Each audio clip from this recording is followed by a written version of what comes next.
Hi everyone. In this video, I'd like to talk about the fear and the panic that we have in these current times. I'd like to talk about five positive things about how we could have maybe a little different perspective on things.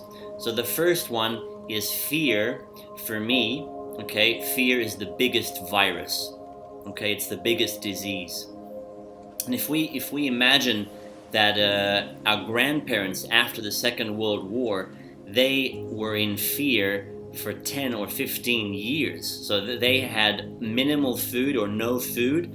My grandparents had to hide in a bunker or under their house for several years with limited food or just potatoes, for example. So we are much luckier now. We can still go to the supermarket more or less, and we can buy almost any kind of food that we want.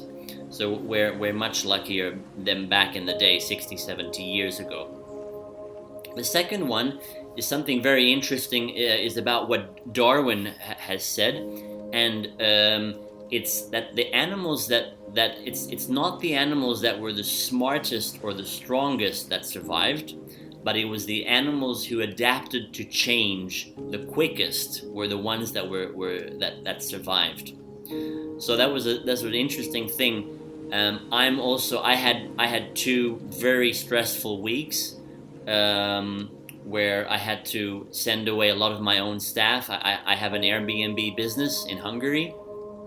I had to send away 55 staff, and this was a terrible. It feels terrible to send away so many people when especially my it's not my fault. It's something outside of us.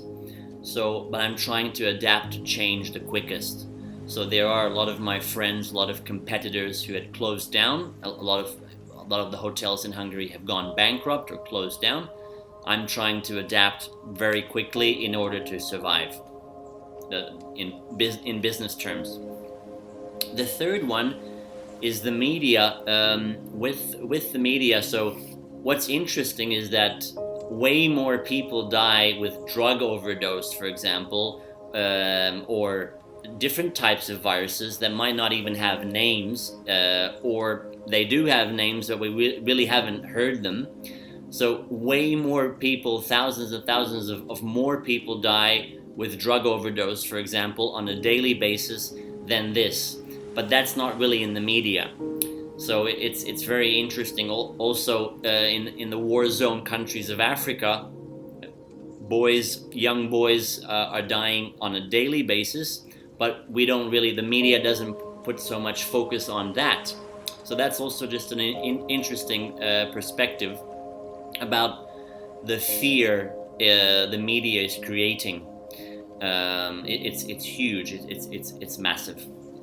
The fourth one is with again with my company. So I had to fire 55 people. The first time I sent away a person, this was 14 years ago when I started my business. I cried. I cried the night before, and I couldn't sleep for a week. So it was very tough. It's because it's emotionally tough. Both sides of the coin is tough.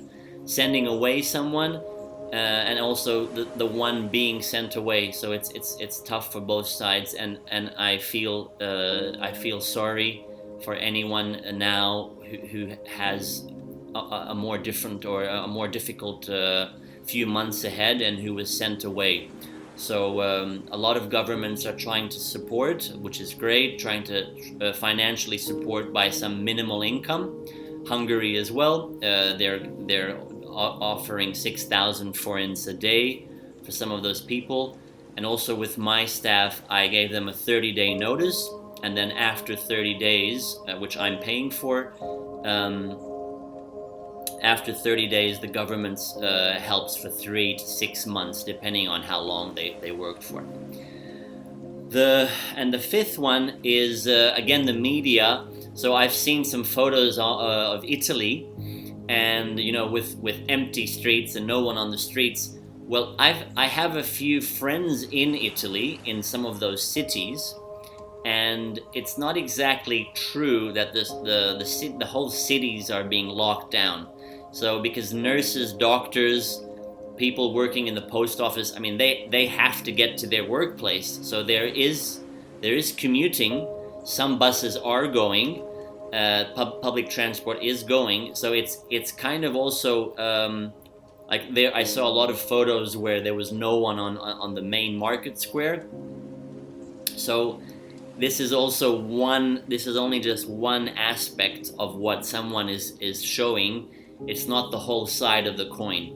Okay. So I think that's also very important to look at all the facts, okay? Not just what the media is saying day by day by day for 2 months. Yeah, try to look at the whole picture. So I am saying also, please look after our health. I'm also looking after my health more. So I'm not trying to be in a bubble or live in a bubble. So I am looking after my health more and trying to tell my family to strengthen their immune system and look after their health more. So I'm not completely forgetting about this or saying that this is just a big bubble thing. No, we should take it seriously. We should look after our health and the health of our families, especially the elderly. So these 5 things are just my opinions. Okay, if anyone has something to share or to comment, please write below, because any help, any advice now I think can be a huge help. So just write below. I'm happy to respond in writing or in the next video. And I wish everyone a next few months full of love and less panic, less fear. So just happiness, love, and less fear, and very good health for everyone's family and everyone around us. Okay? Have a beautiful day. Bye. See you soon.